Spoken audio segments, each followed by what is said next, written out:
Good day, all. This talk will look at the structuralist approach to the media. In doing so, it will focus primarily on American structural functionalism. Structural functionalism sees society as made up of social structures, each of which performs a necessary function or functions for society. So, when structural functionalism examines the media, it examines it as a social structure, and it examines the social functions it performs. As a major social structure in the modern world, the media inevitably has certain characteristics.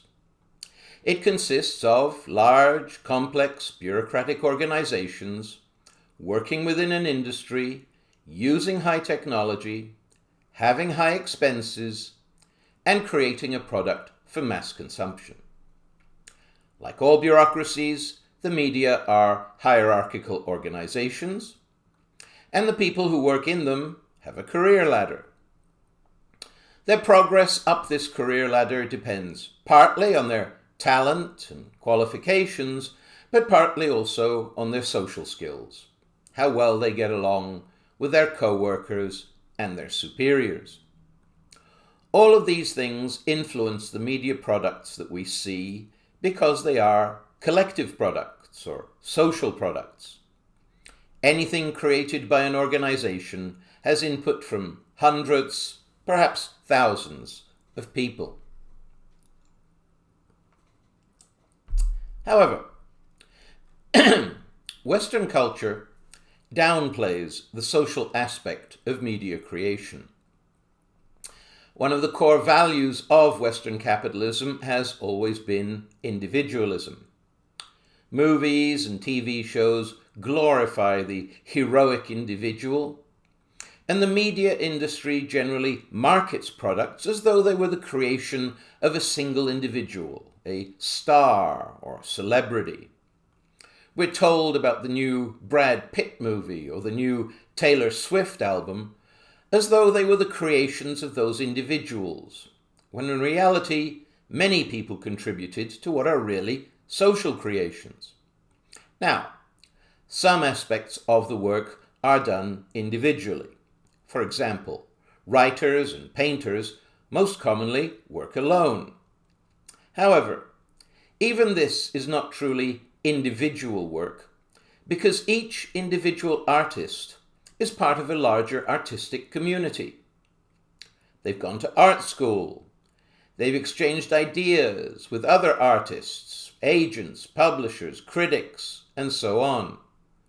These days, thanks to the internet, an artist can be alone in his or her room, but still exchange ideas with other artists all over the world. There are no completely isolated people in today's world. We all interact with other people, and we're all affected by other people. So, the media create social products, even though they market them as individual products. However, even though every artist is part of society, there is a difference in the role of the artist before and after the rise of the mass media. That difference is that the individual artist has largely lost creative control over his or her work. Now, this is not the first time this has happened. The medieval Catholic Church told artists exactly what kind of art to create, art that spread the church's religious message. But the coming of capitalism created a middle-class market for art, which gave artists the freedom to create whatever would sell. Individual writers, painters, sculptors, and musicians could create whatever they wanted as long as people liked it and bought it. But the rise of the mass media brought most of these artists to work for organizations, usually corporations. And in an organization, everyone has to do as they're told by their superiors, even artists. The people at the top of the organization, or upper management, make the ultimate decisions. In 1950, David White called these people gatekeepers. They, metaphorically speaking, stand at the gate and decide whether to open it and allow one of their organization's media products to be released to the general public, or close it and ensure that nobody ever sees it. Corporate executives decide the fate of the artwork, not the artists or anyone else that contributed to making it. As a social structure, the media does not just consist of producers, but also consumers, namely the audience. The audience for mass media differs from the audience for non-media public events like theatre, opera, or lectures in three main ways. First, of course, it's much larger. A theatrical performance might have an audience in the hundreds, perhaps even a few thousand. But the mass media have audiences in the millions. This means, secondly, that it is anonymous, in that the artists or performers cannot personally know more than a tiny fraction of their audience. And third, it is heterogeneous, meaning it consists of people from many varied social backgrounds and social positions. Each of these audience characteristics has an effect on the media product. Firstly, the large size of the audience means that it can only be reached by using high-speed communications, mostly electronic communications, which are essentially instantaneous. This is very different from earlier media. For example, European cathedrals could take over a century to build, but would then attract an audience to receive basically the same message for many centuries. Similarly, fine art paintings would be shown in small galleries, so that the artist gradually built up a following, sometimes not becoming really popular until after he was dead. For example, Van Gogh never sold a painting in his life, but now his paintings sell for millions of dollars. These days, on the other hand, an artist can become internationally famous overnight. Secondly, the anonymity of the audience means that communication is public, not private. It cannot be overly personalized because all media communications are in effect addressed to whom it may concern. Thirdly, the combination of speed, anonymity, and heterogeneity mean that media products tend to be transient. They are made to be consumed immediately, forgotten immediately, and replaced immediately with the next product.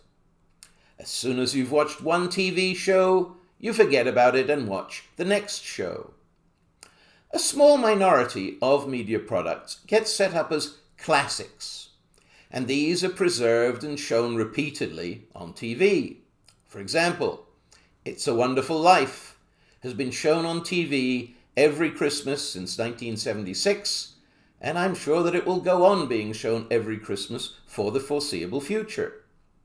These classics establish industry standards, which in practice means that they pioneer certain plots, situations, and characters, which are then copied over and over by others until they become standardized formulas.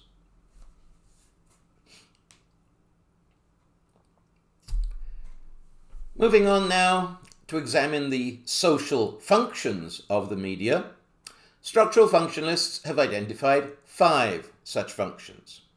They are, first, the collection and distribution of information through the news.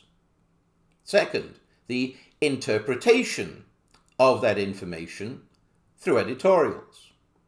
Third, entertainment, since the media largely consist of the entertainment industry. Fourth, socialization, or the transmission of society's cultural heritage to the next generation. And fifth, mobilization, or drumming up public support for some cause or person.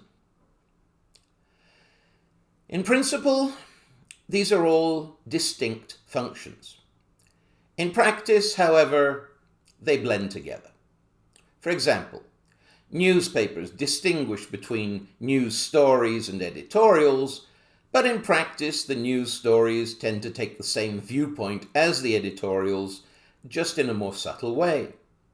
Similarly, the line between information and entertainment has become blurred with the creation of so-called infotainment. Since information programs have to compete for an audience with entertainment programs, information is increasingly presented in an entertaining manner, even if that's not the most accurate way to present it. So, in practice, any given media product will normally perform several of these functions simultaneously.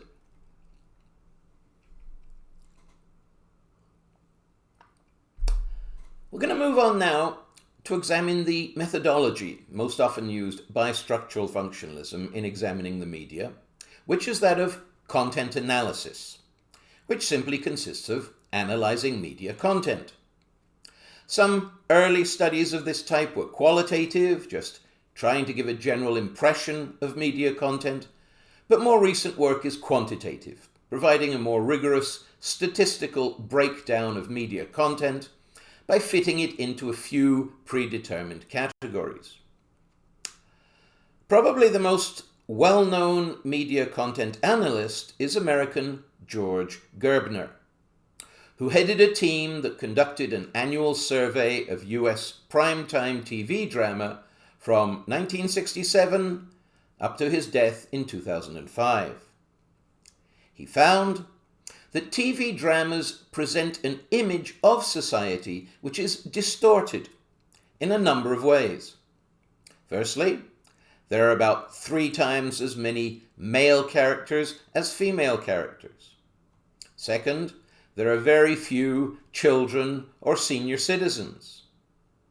Third, a majority of the characters are professionals, managers, and business persons, while less than 10% are manual workers, which is the opposite of the real world. None of this has really changed much over the last 50+ years. However, what has changed significantly is TV's portrayal of ethnic minorities and women. In the 50s and 60s, less than 5% of characters were from ethnic minorities. Today, over 25% are. Similarly, in the 50s and 60s, ethnic minorities, especially African Americans, were only portrayed in menial jobs such as janitor or as criminals. But in the 80s, African Americans joined the middle class. The Cosby Show, which portrayed Bill Cosby as a doctor and his wife as a lawyer, did a lot to persuade white middle-class Americans that African Americans were just like them and were not all dangerous predators. Little did we know. Women have gone through a similar change. At first, they were always either housewives, sex symbols, or assistants to a man. But in the 80s, we saw women on TV become doctors, lawyers, and other professionals. Gerbner is one of many researchers who've used content analysis to examine the controversial issue of violence in the media. Gerbner's studies found that TV drama has high levels of violence, and that this has not changed significantly over the last 50+ years. He found that over 80% of drama programs contain violence, with an average of 5 violent acts per hour. Over the long term, more than 3 of 5 major characters are involved in violence, with slightly more being victims than perpetrators. Men are more likely to be perpetrators, women are more likely to be victims. In any given week, 1 in 10 characters are involved in violence.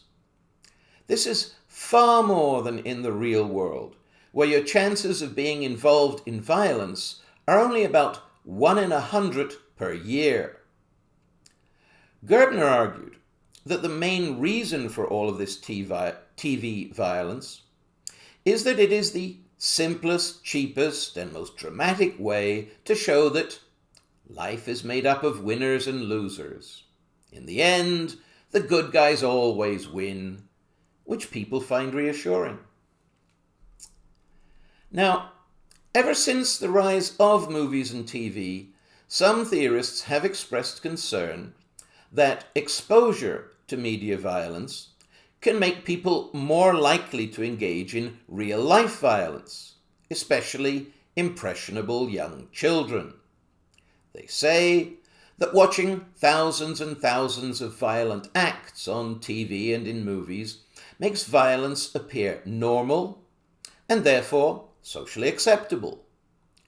They argue that media violence is literally teaching people how to be violent, and they cite examples of people who've been caught imitating specific acts of violence they've seen on TV. In response to these concerns, North American TV has restrictions as to how much violence is permitted, especially in kids' programs. However, Gerbner did not agree with this view. He conducted surveys among school children, and what he found was that because TV presents violence way more often than it happens in real life, those kids who watched a lot of TV were not more likely to be violent. On the contrary, they were more likely to be afraid of violence. They would be less likely to go out because they think there's a mugger on every street corner. Gerbner's findings flat out contradict the theory that TV violence makes kids more violent. However, his theory that TV violence makes kids more scared is also problematic because it raises the chicken and egg question. Does TV make kids scared so they stay home? Or is it that the naturally timid and shy kids stay home so they watch more TV? Gerbner's data can be interpreted either way.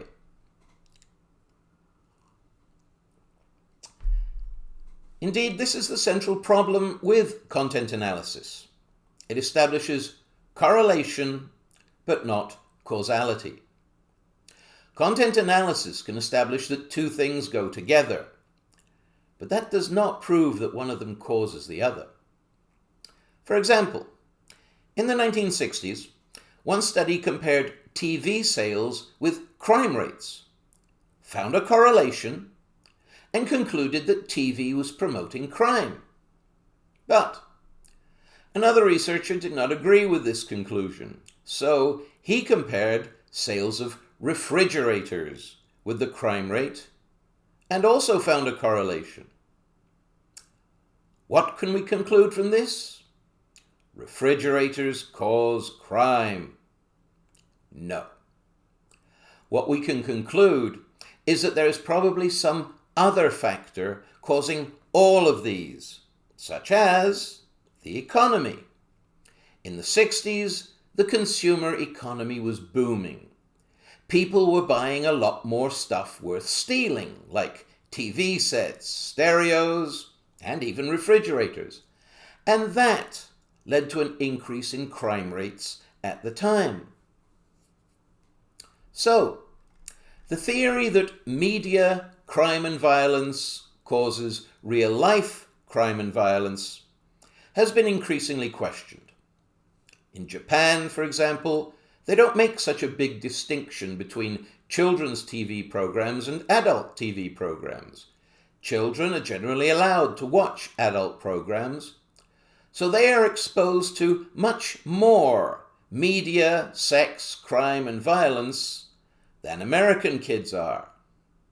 And yet, Japan has much lower levels of crime and violence than the US. By the 80s and 90s, more and more theorists were arguing that violent behavior is not caused by media violence, but by real-life violence. Watching Dad come home drunk and beat up Mom has way more emotional impact than watching 1,000 people get killed on TV. Domestic violence creates a cycle of violence that is transmitted from generation to generation. Most domestic abusers were themselves abused as children.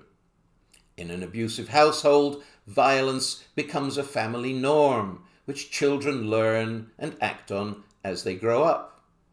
Similarly, when the media bring us news about real-life violence, it has a much bigger impact than fictional violence. Images of crime and war and terrorism, where we know that people are really getting hurt and killed, have a much bigger emotional impact than TV dramas, where we know that the violence is all fake and the actors are just pretending to be hurt or killed. People, or at least most people, can tell the difference between fictional violence that is entertaining and real-life violence that is traumatizing.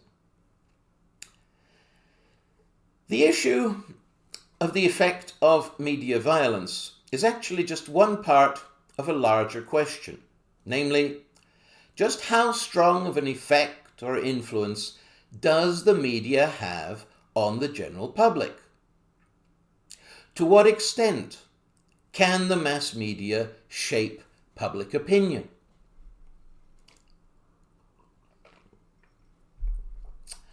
In particular, US structural functionalists have examined the effect of the media on the general public's political opinions and behavior.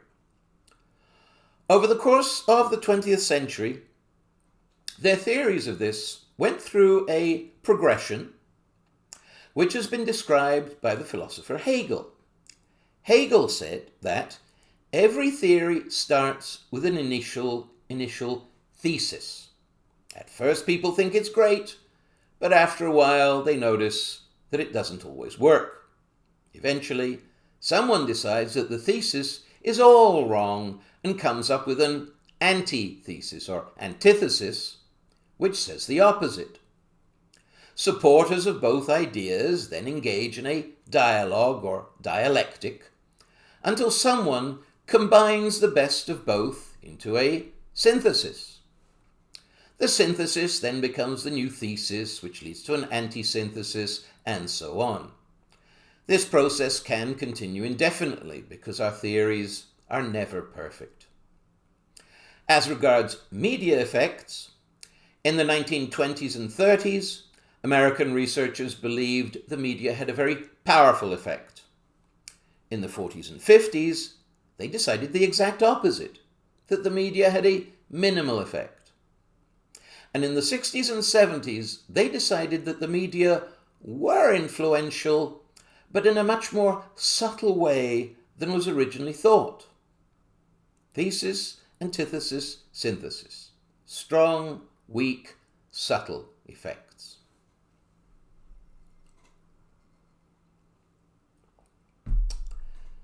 First of all, in the 20s and 30s, theorists like Walter Lippmann and Harold Lasswell argued that the media could just inject ideas into the minds of the general public, like a hypodermic injecting drugs. This became known as the Hypodermic Theory or the magic bullet theory. It was based largely on how the Nazi Party had used the media to gain power very quickly in Germany. The Nazi Party was only founded in 1920. It was led by Adolf Hitler, who was a house painter, an absolute nobody. And yet, already in 1933, the Nazis took power and Hitler became ruler of Germany. How is this possible? Lasswell argued that it was because the Nazis' propaganda chief, Joseph Goebbels, had used the media better than any politician before him. He organized rallies and posters and propaganda movies, and above all, he used what was then the new mass medium of radio to put Hitler's voice into every living room in Germany. And so the Nazi propaganda machine swept up most of the German people behind them in just a few years. To explain this, structural functionists drew on the work of Emil Durkheim. Durkheim argued that when people's social ties break down, when they feel disconnected from other people, they fall into a state of anomie. This can be translated as alienation or isolation. Persons in a state of anomie feel lost and confused. Their social guidelines are broken, so they don't know how they're supposed to act. Such persons are easily led, especially through the media. Durkheim argued that back in agricultural societies, there was a place for everyone and everyone knew their place. So there was very little anomie. But in modern industrial society, most people have moved from farms to cities. So the old social ties have been broken. And in a city, it's much easier to feel alone in a crowd. In other words, levels of anomie have risen. This idea was developed into mass society theory, which argued that industrial societies, much larger and more complex than agricultural society, so people can lose their identity in the mass of humanity, which makes them susceptible to media propaganda. So, great power was attributed to the media. This theory was at first very popular, but after World War II ended in 1945, the Western world settled down into stable democracies, and levels of social uncertainty and anomie declined. It was realized that Germany in the 20s and 30s was an extreme example of anomie. At that time, Germany's entire economic and political structure disintegrated. At one point, it literally took a wheelbarrow of money to buy a loaf of bread. Hitler blamed all of this on the Jews, but the real reason was that Germany had just lost World War I from 1914 to 1918, the biggest war in world history up to then. Under such circumstances, with society literally collapsing around them, people will tend to follow any new leader who promises to save them, as Hitler did. But those are exceptional circumstances, when the media can have an exceptional influence. That is not how the media usually work under normal circumstances.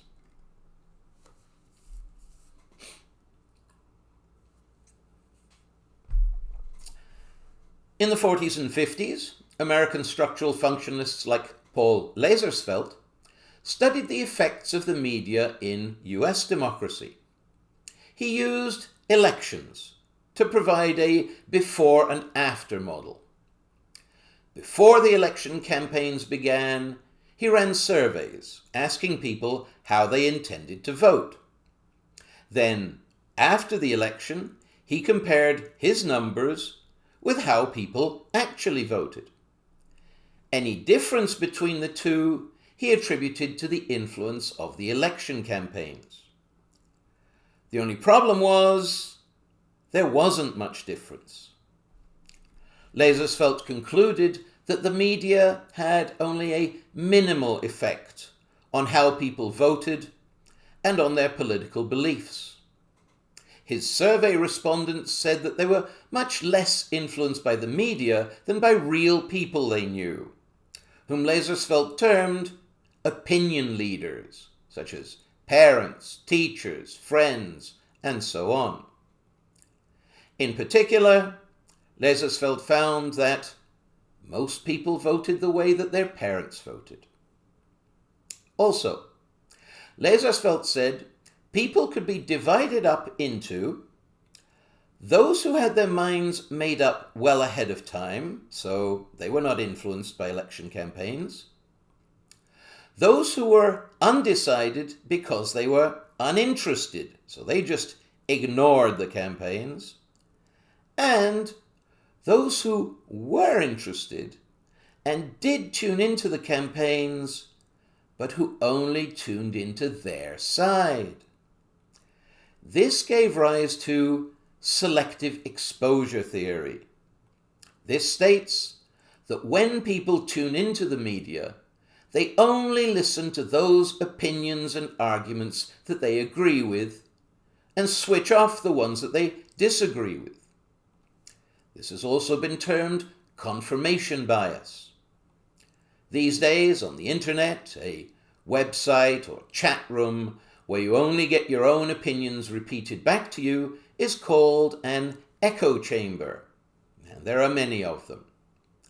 This means that ordinarily the media reinforce pre-existing attitudes rather than changing attitudes. And so, on a social scale, they have a conservative influence. They help to preserve social consensus and maintain the status quo. However, things changed in the 60s. North American politics moved to the left, and many young adults no longer voted like their parents. One of the reasons for this was an increase in labor mobility.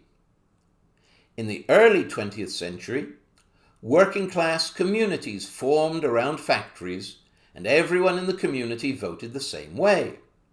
But after World War II, people had to move around more in search of jobs. These days, about 1 in 5 North American families moves each year to a new city, province, or state. This means that parents and friends have become less influential because you have to leave them behind. As a result, there's been an increase in so-called floating voters, meaning voters who no longer have a lifelong commitment to one party, but instead change their vote from election to election. These voters get more of their political information from the media. So, theorists began to say that the media are influential on political opinions, just not in as simple a way as they originally thought.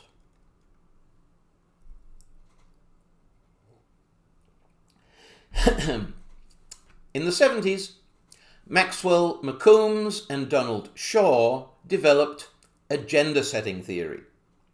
This theory argued that the media set the agenda for society. As they put it, quote, "The media may not be able to tell people what to think, but they can tell them what to think about." This is an expansion of the concept of gatekeeping. The owners and leaders of the media decide what makes the news and what does not make the news. They decide what is considered an important issue and what is considered unimportant. They decide what you hear about and what you don't hear about. And if you don't hear about something, then you can't form an opinion about it. So, the media cannot just persuade people to believe something, but they can and do create a framework for public debate. They decide what will be debated and what will not. Also in the 70s, Elizabeth Noel Neumann developed Cumulative Effects theory. This theory argues that just being exposed to something in the media once or briefly, as in an election campaign, is not going to influence people much. But we need to look at the effects of the media over the long term. Because in practice, the media put forward the same opinions and values over and over again. So they have a cumulative effect. We see and hear the same basic ideas for our whole lives. They become normal, so we accept them as right. Moreover, as the media view becomes the majority view, minorities are often intimidated into not speaking out, leading to a spiral of silence. So, even if some people disagree, the media can still create the impression of a social consensus, a general agreement on basic issues. This approach, however, does not see people as just passively accepting whatever the media says. People are skeptical about the mass media. There's an old saying, don't believe everything you read in the papers. People actively interpret what they see in the media. People create their own understanding of the world, based partly on the media, but also on their personal experiences and their interaction with other people.